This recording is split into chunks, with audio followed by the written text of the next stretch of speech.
Ito yung cat litter na sinasabi ko na i-review ko. Itong Cat's White, super premium quality at unscented. Yan, so first time namin gumamit na unscented na cat litter.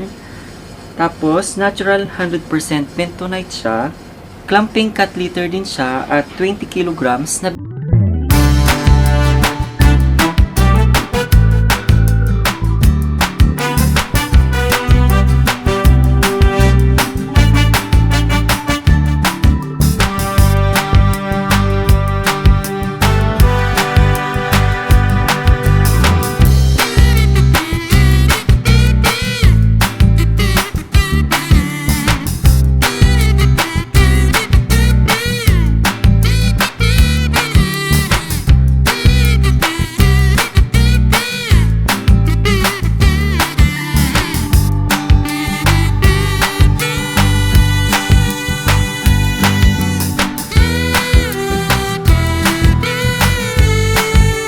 Hi! Musta po kayo? Ako nga pala si Joven, isang OFW na kabis dito sa Kuwait. At kung bago ka pa lang sa aking channel, huwag mo kalimutang i-click ang subscribe button at pakihit na rin ang notification bell down below para lagi kang updated sa aking newly uploaded videos. In this video ay meron akong i-review na isang product na cat litter at first time namin itong gamitin para sa aming mga alagang pusa.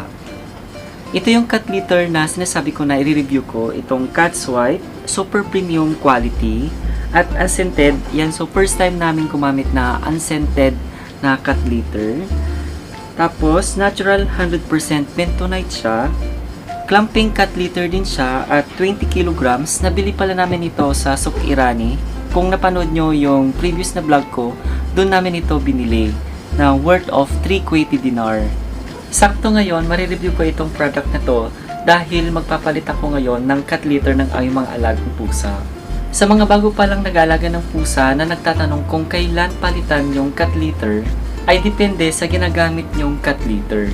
Yung gamit namin ay clumping cat litter at maganda yung quality niya. At ito rin ay nakadepende kung ilang cat litter box ang gamit ninyo. Tulad ng sa amin, ang ginagamit naming cat litter box ay dalawa na para sa 20 naming mga pusa.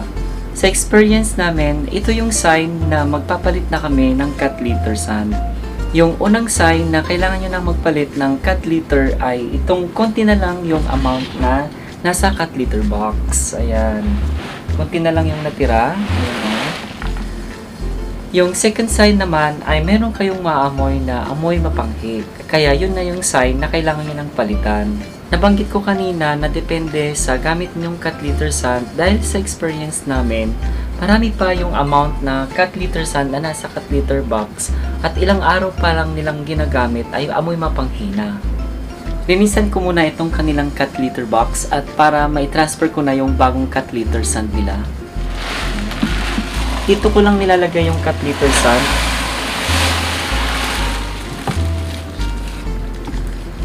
At ito na yung natira. Ito pala ay tinatapon namin sa basurahan. Hindi kami nagpa-flush ng cat litter sand doon sa my bowl. Kasi baka magbabara yung aming inodoro. Nahugasan ko na itong cat litter box at na-dry ko na rin.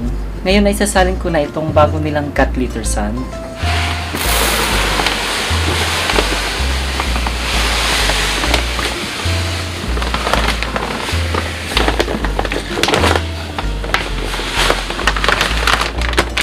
Kalahati lang yung amount na niligay ko. So, approximately 10 kilograms yun. So, parang 3/4 full na ng itong cat litter box. At maganda yung yung quality ng sand. Ayan o. Medyo maliliit siyang cables. Ayan. Susubukan namin ito sa aming mga alagang pusa. At wala nga siyang amoy. Ito na yung update sa unscented na cat litter na pinakita ko sa inyo at pang-apat na araw na siya. December 19 ko siya nilagay dito at December 23 na, so 4 days na at ito pa rin, maganda pa rin yung quality ng cat litter. At i-reveal ko na rin yung mga advantages na na-experience ko dito sa cat litter na to.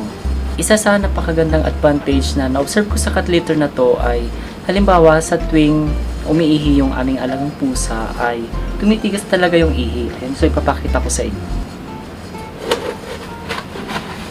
Ayan o. Yan. Hindi na ihalo sa ihi yung cat litter sand. Bukod sa clumping siya at tumitigis talaga yung ihi, yung second na na-observe ko sa cat litter na ito ay wala kang maamoy na mapanghi at bad odor. Isa pa sa kagandahan ng cat litter na ito ay unscented siya, so magugustuhan talaga siya ng ating mga alagang pusa. Dahil masyadong nagustuhan ng aming mga alagang pusa, itong cat litter na ito ay dito na sila tumatambay. Ito yung video na nakuha namin sa namin na mahilig tumambay dito sa cat litter na to. At lastly, ito talaga yung nagustuhan ko dito sa cat litter na to. Dahil long lasting siya. Biruin mo, 7 days na siya na nandito sa cat litter box. At ito na lang yung natira. Ayan o. Ayan. So, kunting-kunti na lang talaga. At wala talaga siyang amoy na maamoy panghi at any bad odor. Overall, maganda talaga itong unscented na cat litter na nabili namin. Advantage sa cat litter na ito ay hindi siya dusty compare doon sa mga natry naming mga cat litter na kapag hinuhukay ng aming mga alagang pusa, yung cat litter ay talagang maalikabok siya. Meron akong isang disadvantage na naobserbahan dito sa unscented na cat litter na ito. Dahil mapino siya ay dumidikit ito sa foot pad ng mga pusa at kung hindi nila ito na ipagpag ay may kakalat ito sa sahig. At yan lang yung may share ko tungkol dito sa unscented na cat litter na ito. I hope na nagustuhan mo itong video na to. If you want more video like this, please comment down below para magawan ko ulit ng panibagong video. At kung kayo ay naghahanap ng mga produkto para sa inyong mga alagang pusa at aso, ay bisitahin nyo na ang aming Shopee account. Nagtitinda kami ng mga food supplement, mga magagandang shampoo, at mga iba pang mga produkto para sa mga pusa at aso. Kung nagustuhan mo itong video na to, ay huwag mong kalimutang mag-like at pakisubscribe na rin ang aming YouTube channel. Happy New Year po sa ating lahat and God bless us all. I hope you enjoy this day. Stay humble and be kind. See you next vlog. Bye! Kateyong, close the vlog. Close ng kungkungan. Ting!